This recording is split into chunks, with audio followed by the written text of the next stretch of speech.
Okay.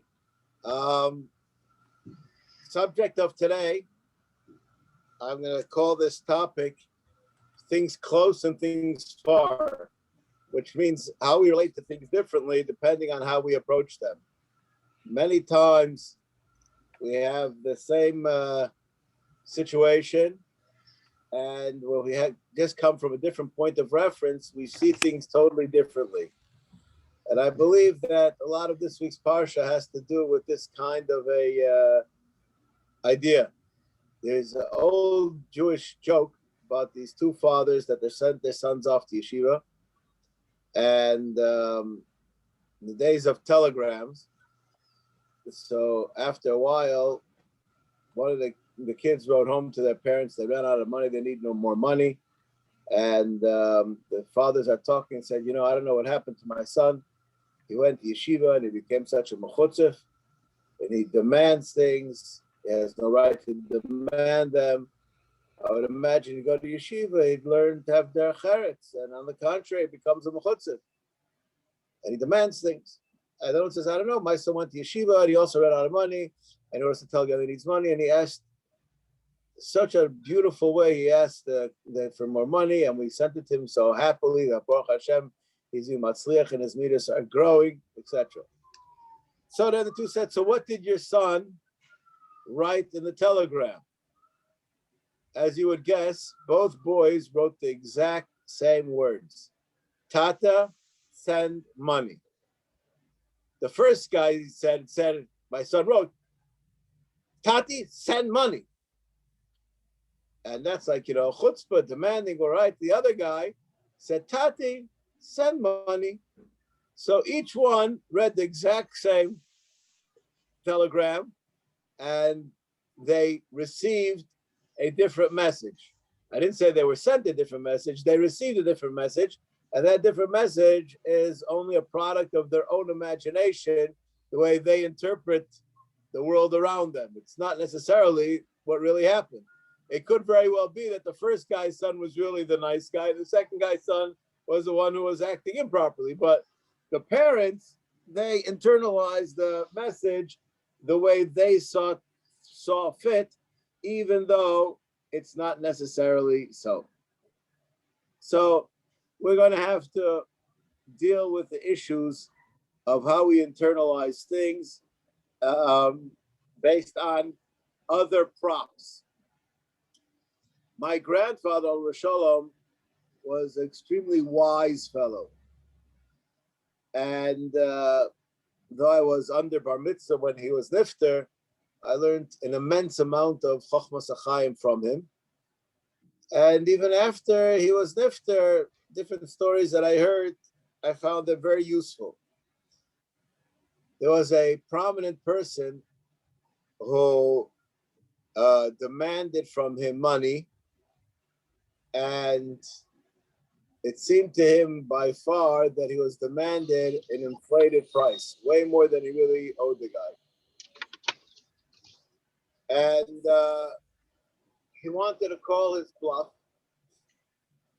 but he didn't want to at the same time insult him. So what do you do in that situation? Diplomacy. What's the diplomacy that one should use? So I'm going to tell you what my grandfather did. This was a complicated business, whatever. They had to transport a person who was sick, and people laid out money, and there were expenses. These are kinds of things. So my grandfather said, listen, I don't want you to take the loss. I want to look over the papers to make sure that I'm paying for everything I'm supposed to pay for. So send me the paperwork, and I'll look it over.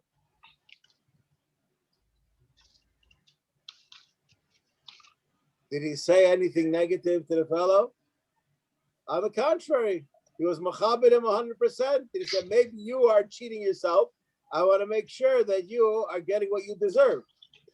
In the reality, part of the truth was that he wanted to make sure he wasn't getting cheated, right? But that's only I know, because I know what was really going on. But it could very well be that the guy, whatever, that was done. this idea is an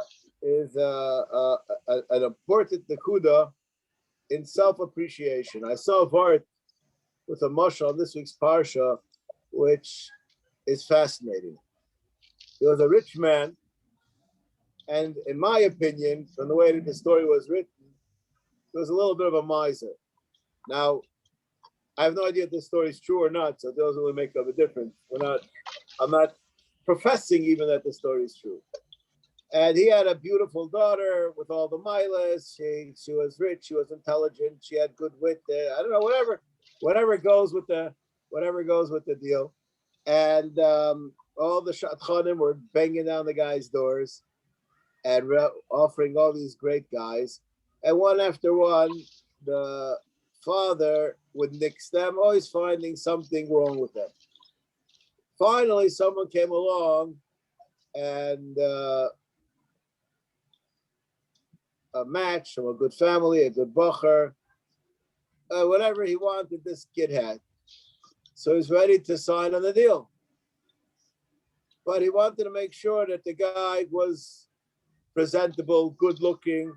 You know, he's going to be his son-in-law. You know, they take pictures together. You know, wants to make sure that he's, you know, up to par.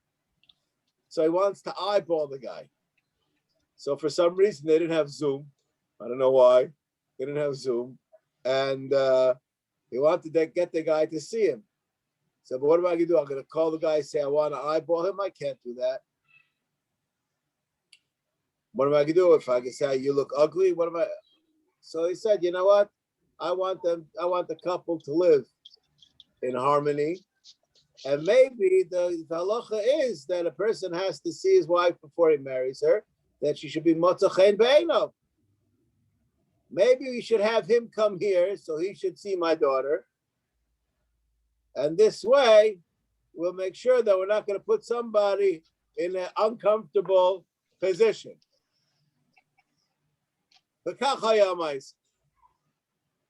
Now, if the story would stop there, as it actually did, the lesson is as follows.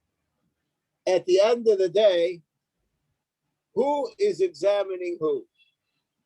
All of a sudden, the person comes to the conclusion, you know, there's a two-way street. In fact, I'm going to share with you something about my personal life.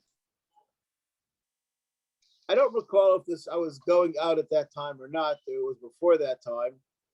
But, you know, I had in life many questions that needed answers.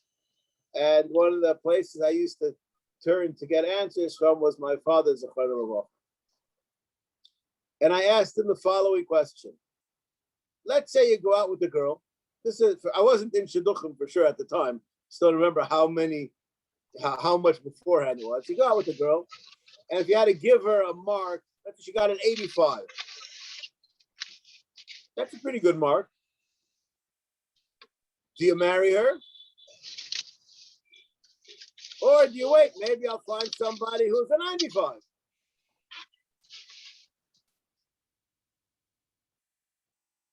Mel, you want to help me out? I got myself a wife that's 100. Don't worry about it. But what would you give advice to the bacher?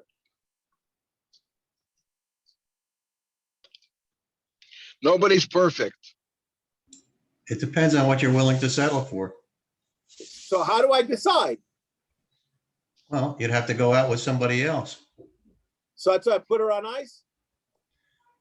Well, I don't know. Have you finalized anything? No. The only thing you have to compare it to is nothing. So that's how it was. Other girls, and this one was a 75, this one was a 63, and that was a 42, and that one was a 84. So now what do I do? Well, maybe you marry her. Okay, so how do I decide? This is the question I have. Mr. Gross, you have an answer? You want to help me out? My dating, I would not be married today. Because the chumras that we put on this whole process today is totally different than during my time. I met, it wasn't done behind my back. I met whoever I met. And if I liked, I continued. If I didn't, I didn't. You don't slap it forever. You know what? Okay, you know, I didn't mean to get into people's lives personally. That's not the point over here. There's a question. How do you make that decision? So I asked my father this question, and he gave me two answers. And still today, I'm not sure which one I like better or I don't like better. I'm not sure which one of the two. He gave me two answers. He said, so the girl's an 85. And what are you?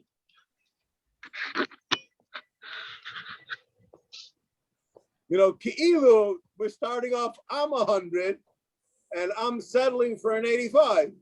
Maybe you're a 60 and you should grab her. Where does this come from, this question? It's a fascinating, switch. That was answer number one. And answer number two is a little bit more old-fashioned, but I believe it's even more important. He said, if it could work, you don't have to look for better. Okay. This question, this approach is all wrong. The reason why you didn't have this question is because you had a different approach. We're looking to get a marriage that can work. That's called a great deal if it can work. That was the two answers that he gave me on the spot, which I think that they're both excellent answers. And when I say they're excellent answers, because not only excellent answers, that really gives you what to think about in life. This is a game changer in many areas, how to deal with things. So now, she's a 90, she's an 85, no, and what are you? Right? So this guy, that's what I was thinking about the story with my father. So when I was thinking about this, have the kala be checked out instead of the chassan being checked out. Why you're so sure of what's really going on? So you start from your vantage point, you have your perception, and you think the world is following. They're not following. They come from someplace totally different. You have to appreciate that when you go into a meeting, when you're dealing with somebody else. That's an akuda of anova. Stop and think, who am I? When the guy tells you, do you know who you're starting up with? And so all of a sudden your chest gets bloated and you start to think about, do you know who I am? And then I say to you, I'd whisper in your ear, do you know who you are? That'll probably put you down to size. Each and every one of us has an ugly side that hopefully not too many people know about. So there's always the way this aspect of Anov, which is at the end of the Parsha, which is extremely important. That's number one. Now, I'm going to speak about another issue in this week's Parsha, which is, I think, also a fascinating thing. There was a man, and this is something which I believe people who came to America after the Second World War really suffered in this area. The people who were brought up in the first half of the 20th century, I would say 80% of people before they were married were already self-sufficient financially. Anybody want to give me a figure on that? Does anybody know? But I think that's pretty much true. I know my wife's grandparents, they got married at close to 30 because you didn't get married until you were financially stable. You just, that was normal. Most people went to work well before they were married. And by the time they got married, they were more or less, they were financially stable. Anybody have any information on that? But this seems to be what I understand was going on. I don't know, Mr. Bear, what was going on in 1955? People who got married were working a full day already, correct? I already made enough money to support a wife. I didn't hear you. What'd you say? I was making enough to support my wife and myself. But no, so your people at the time, when did you get married? 1960? 61. So, with your friends, when they got married, were they working? Some more, yeah. I had a friend, a pharmacist. He was working. He was doing very nicely. And others were going to school, professional school. Yeah, some yes, some no. Okay, but I'm saying the further you go back, the more common it was. Yeah. Right? When you were a kid in 1950, it was Vada, people already had jobs. That was normal. So people came to America and they're spoiled children. They wanted their parents to help support them after they got married. And the parents were infuriated. Grow up. This was a challenge that many families had, and it has to do with they come from different places. And this is an issue that had to be settled, so to speak. So there was a man. This happened in the early part of the 20th century, that his son got married and he wasn't making it financially, and his father was a successful fellow, and he asked his father for help. And his father said, no, you're an adult, support yourself. Now, the fellow happened to be a Chassidish guy. So what does a Chassidish guy do when he has a problem? He goes to the Rebbe. Yeah. Right? He goes to the Rebbe. So the Rebbe calls in the father and asks the father, how come he's not helping his kid? So the father gets into a tirade and tells the Rebbe, what do you mean? He's old enough to support himself. When is he, this freeloader, he has to, the whole 9 yards. So the Rebbe says, this is very nice. I want to tell you something. Moshe Rabbeinu, in this week's Parsha, Klal Yisrael complains that they don't have anything to eat. And they come to Moshe Rabbeinu. And Moshe Rabbeinu is exasperated. What is the Lashon HaPasuk? When he complains to Hashem, what does he say? Did I give birth to them? That it's my job to feed them? So, if I'm not mistaken, the Imrayim has said, you see from here that it's a given that a parent even has to worry about his adult children. Moshe Rabbeinu seemed to have said that if they would be my children, so they have a right to complain to me, no matter how old they are. They're in a difficult situation. You're the parent. That's your job. So that's what he told the father. He said, you're the father. It's your job. You have to help them out. Now,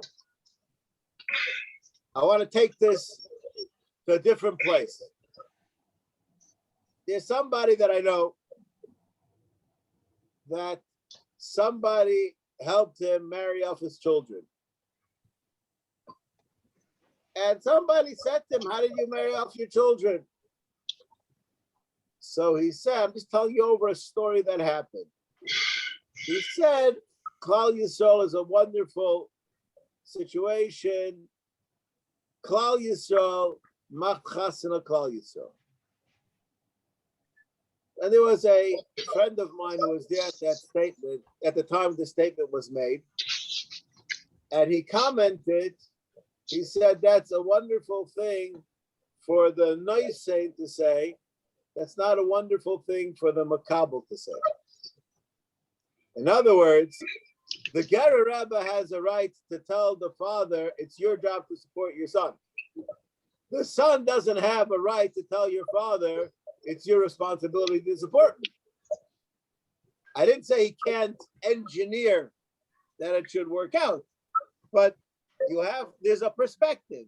There may be a right thing and the wrong thing, but you have to be the person who has the right to demand whatever's being said. Just because it's right doesn't mean that the person has a right to say it. And the Gemara tells us this actually. There was a Tana that did something wrong, and there was a question, who is going to go and give him techocha? Just because he did something wrong, that doesn't mean everybody can go and say something. Not only that, in my lifetime, there's somebody who's Adam Gadol Ma'od, and he did something that Gedolei Yisrael felt was incorrect. And somebody said, why don't you tell him off? He said, he has to be told off. We just don't have the person right now who has the stature to tell him off. So this is yes, there's right and wrong, but there also has to be the right person, the right time in order to make it happen. So here we have step number 2. We have the situation which you're caused to reflect and look at yourself differently with the case of the chassan and the kala. Here we have the father and the son that they have to work it out. And now I'm going to give you a third example, and this is a fascinating thing. The medrash, I'm going to tell you, it's called a medrash pliya. There's a sefer which I saw, which I haven't seen for many years. I was looking for it. It's called medrash pliya. Some fellow, he collected all midrashim which make absolutely no sense, and he put them together in a sefer called medrash pliya, and he explains each medrash with some interesting way. So I'm right now going to tell you a medrash pliya, and I'm going to tell you an answer to explain this medrash pliya, which is absolutely fascinating. I'm not saying that this is pshat, but it's very helpful in our subject that we're discussing today. The medrash says, remember the fish that we ate in Mitzrayim for free. Medrash says, Mikan Madlika Neres Shabbos. Okay? Anybody want to take a stab at that? There must be some gematria, right? There got to be some trick to this. Sheffer, you have an offer. Without thinking too much, when I was a kid, we used to have oil from fish. Oh, that's nice. That's nice. Okay. All right. I don't know how they know that from here. From here we're going good, but I like the connection. Okay, it's good. So I'm going to tell you what I saw as an answer to this question. This is a fascinating answer. The Gemara tells us that whatever they wanted the food to taste like, it tasted like, except for certain things. And if they wanted it to taste like fish, the man could have tasted like fish. So what's their complaint? It wasn't kishu and avatiach. It wasn't the list of things that the man didn't taste like. So what was their complaint? You want fish? Have it taste like fish. What's the complaint? Tasting something is not the same thing as actually touching, feeling, and that type of thing. They were complaining about not having exactly what they really wanted. Wanted meat. Okay. Yes, you're on the money. Chazal tell us that an ani is never satiated because an ani doesn't see his food, and if you don't see your food, it doesn't appeal to you. So part of it has to do with presentation. What? Suma, yeah. So it has to do with presentation. When the food is presented nice, so then it helps add, the ambience helps add to your satisfaction.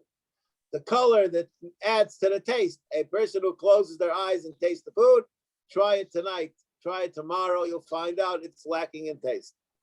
So this is exactly, you hit the nail on the head, yes. So over here, the reason why they're complaining about the fish, they had soya that tastes like fish, you know what I mean? But it just doesn't do the job, right? So they were complaining that they want to have food that looks like food, not looks like manhu. They want to have food that looks like it. So Mikan Chimadlika Neiras Shabbos, you have to have light when you eat in order that you should be able to enjoy your food. Because if they would have eaten their food in the dark, it also wouldn't have had a taste. What do you say to that answer to that question? Like that's like That's called creative thinking. All right. Anyways, so here again we have a situation where the facts may be one thing, but if you don't prepare yourselves for the things in the right way, it's not going to satisfy that which you're looking for. And this is an important, this comes, I'll tell you one more in this week's Parsha, which I believe has to do with this idea. One more piece. There's a question which all the Mefarshim ask, and in my opinion, it's a fascinating question. The people who could not bring the Korban Pesach, they complained, Lama Nigara. Why are we worse than anybody else? And they say, why can't we bring the Korban Pesach? Everybody else bring the Korban Pesach. Just because we're Talmud, we can't bring the Korban Pesach. So all the Mefarshim asked, they answered their question. There's nobody picking on them. You have to be Tahor. You're not Tahor, you can't bring it. What kind of question is that? Lama Nigara. This is a question that all the Mefarshim ask. How could they ask Lama Nigara if, to get onto this ride, you have to be 5'2". So the guy says, how come you're not letting me on? I'm 5 feet. That's not a question. You don't make the grade. You can't get on the ride. So what was their question? So I would like to answer this question with a famous statement from Rameir Shapiro. Rameir Shapiro, I don't recall if it was at the Hanukkah Seven Apina or the Chanukah Sabayis of Yeshivas Chachmei Lublin. Yeshivas Chachmei Lublin, the land was given by a certain rich man, the karkaot. And when he spoke, he said that I'm not jealous of this guy that he has this mitzvah, because this is his chus that he has. I just want to know what mitzvah did he do that because of that mitzvah that he did, he's zoicha to have this mitzvah, the mitzvah gereres mitzvah. I want to know what was in the, in the back office work that got him to be able to have this mitzvah. That's what I really want to know. So Klal Yisrael, the people that we're bringing the Korban Pesach, they're not asking how come they're not bringing the Korban Pesach because they're Tameh. They're asking what did we do that caused us to be Tameh that we shouldn't be Zoicha to have the Korban Pesach. There's something that's here that happens that's greater than that which meets the eye. All of the things that we spoke about today revolve around this point. We find ourselves in a situation and we have a vantage point that we think that we know what's going on. And if you look at it from a totally different place, all of a sudden someone pulls the carpet out from underneath you and you see it totally different. This is a lesson, I believe, of this week's Parsha. Person has to realize whether it's Aaron Shaloi Shina, whether it's Moshe, who is the Anav Mikol Adam. He was a person who couldn't care less. Made absolutely no difference to him. But that's as far as he's concerned. You, Aaron and Miriam, you have to be careful. And this goes throughout the whole Parsha. Klal Yisrael has to have the right frame of mind. And many times when something happens, a person has to have the right frame of mind. I'm going to close with the following story. This is a story that happened yesterday. Someone came to me and he told me about somebody who has some kind of a business dealing with somebody else. Now, they're not people that I know. I'm getting asked these questions anonymously, so to speak. I don't know. I cannot vouch for any of the facts. I'm just saying over the question and the answer which I gave. Reuven stealing from Shimon. Am I mechuyev to say anything? That was a question I was asked. So I said, is there any way that it can be proven that Reuven stealing from Shimon? He says, no, there's no way. For whatever reason, it is no way. So I said, then you're not allowed to say. Well, it's Lashon Hara, and it's not L'Tayalet. So you're not allowed to say it. And I felt very bad because I saw the look on the face of the person that he thought that I was like condoning you can steal as long as you can get away with it, which wasn't at all, that wasn't what I was trying to say. He asked me a question, I have to give him the answer. And the answer which I gave him happens to be the right answer, any malaso. So here I felt I was doing the right thing. And you want to call it a semi-chil Hashem is coming out of doing the right thing. And I was very frustrated. I'm going to let this person go away. And how do I rectify the situation? Okay. Anybody want to help me? We're already past the situation, but anybody want to help me have an answer for this? Mr. Lippman, you want to help me out?